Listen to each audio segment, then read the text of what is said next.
强烈台风苏力一步一步的在逼近，明天是来定了。中央气象局今天早上8点半已经发布了海上台风警报，预计最快傍晚或是到晚上的时候呢，就会发布陆上台风警报。海陆警报1天之内呢，通通发布了，可见苏力真的不是开玩笑的哦。气象局说，苏力风大雨大，不管登不登陆，或者是发展成为西北台，这个灾情都可能很严重，提醒大家要全面的警戒。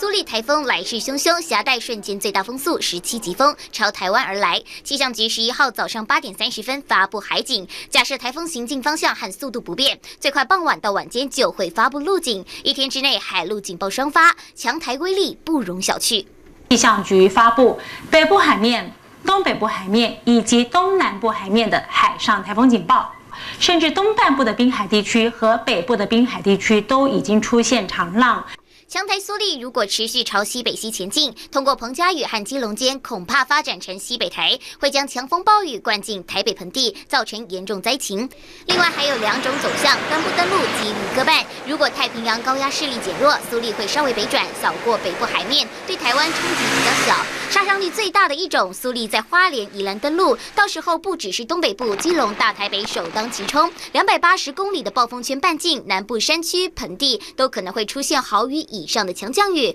不管哪种路径，台湾都不可避免的会受到波及。这个台风结构很扎实，所以它在通过的时候，势必台湾附近其实大部分的地区都会受到它影响。